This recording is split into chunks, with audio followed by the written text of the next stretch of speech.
Ya aho, bertemu lagi dengan saya Martiani Hia AMK, Unit Kerja UPTD Rumah Sakit Kelas D Pratama Nias Utara, Golongan 3, Profesi Perawat.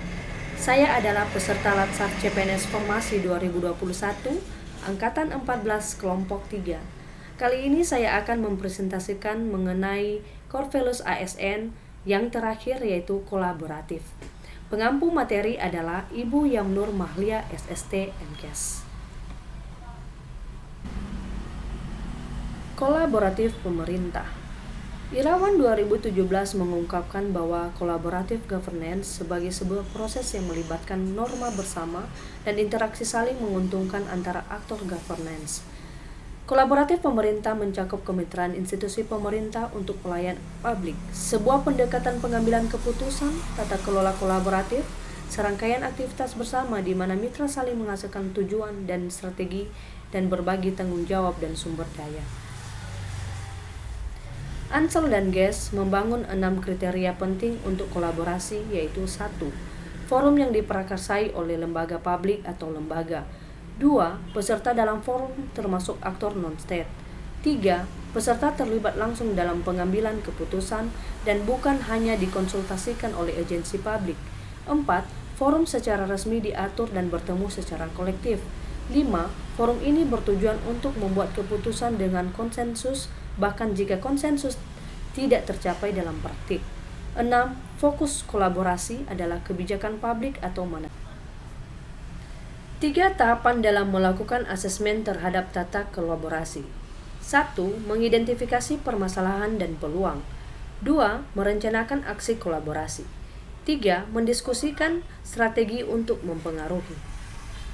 Panduan perilaku kolaboratif. 1. Organisasi menganggap perubahan sebagai sesuatu yang alami dan perlu terjadi. 2. Organisasi menganggap individu atau staf sebagai aset berharga dan membutuhkan upaya yang diperlukan untuk terus menghormati pekerjaan mereka.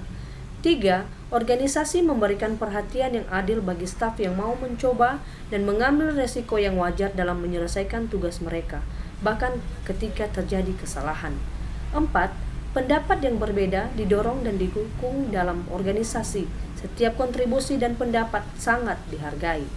5. Masalah dalam organisasi dibahas transparan untuk menghindari konflik. 6. Kolaborasi dan kerja tim antar divisi adalah didorong. 7. Secara keseluruhan, setiap divisi memiliki kesadaran terhadap kualitas layanan yang diberikan. Aktivitas kolaborasi organisasi. 1. Kerjasama informal. 2. Perjanjian bantuan bersama. 3. Memberikan pelatihan. 4. Menerima pelatihan. 5. Perencanaan bersama. 6. Menyediakan peralatan. 7. Menerima peralatan. 8. Memberikan bantuan teknis. 9. Menerima bantuan teknis. 10. Memberikan pengelolaan hibah. Dan yang ke-11, menerima pengelolaan hibah. Proses yang harus dilalui dalam menjalin kolaborasi. 1. Trust building. Membangun kepercayaan dengan stakeholder mitra kolaborasi. 2. Face-to-face dialog. Melakukan negosiasi dan baik dan bersungguh-sungguh. 3. Komitmen terhadap proses. Pengakuan saling ketergantungan, sharing ownership dalam proses serta keterbukaan terkait keuntungan bersama. 4. Pemahaman bersama. Berkaitan dengan kejelasan misi, divisi bersama terkait permasalahan serta mengidentifikasi nilai bersama. Dan kelima, menetapkan outcome antara atau hasil.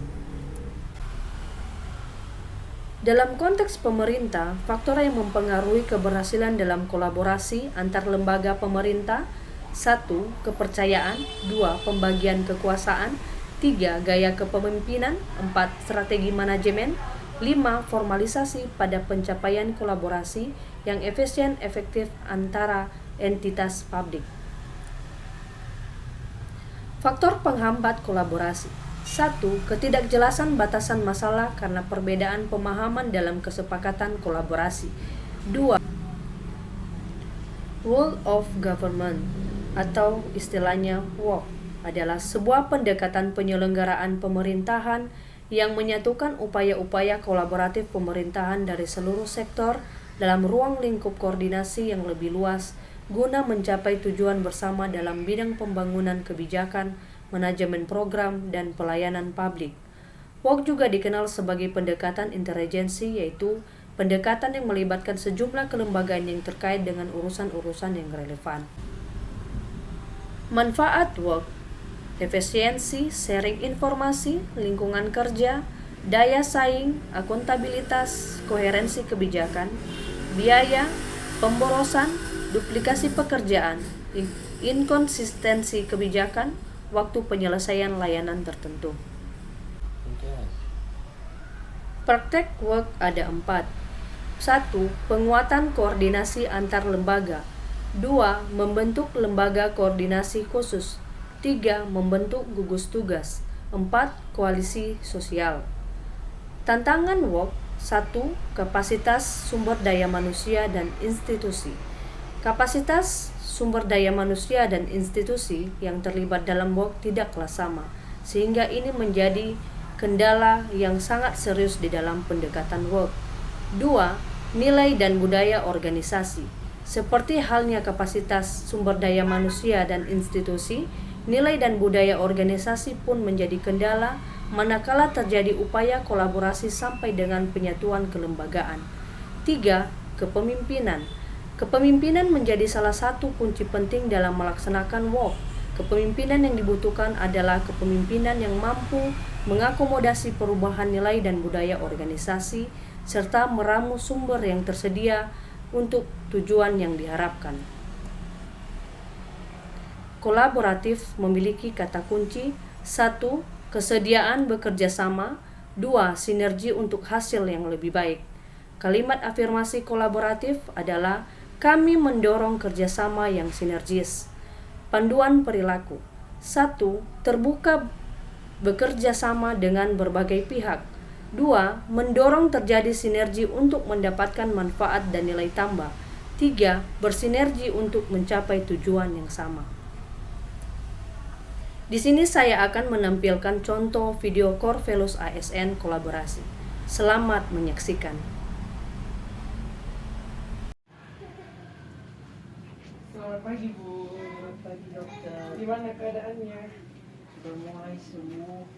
Kita cek dulu ya, Bu. Ya, Keluhannya ada di mana lagi? si sakit di sini, dokter.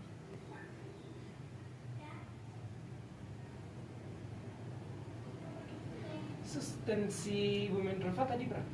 Tentunya agak tinggi tadi, sekitar 150. Bagaimana obat hipertensinya, dokter?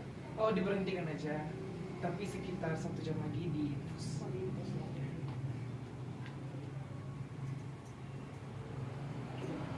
Terima kasih ya, Ibu ya. Ya, Bu. Kasih ya, dokter. Demikian yang bisa saya sampaikan. Saya ucapkan terima kasih. Ya Aho.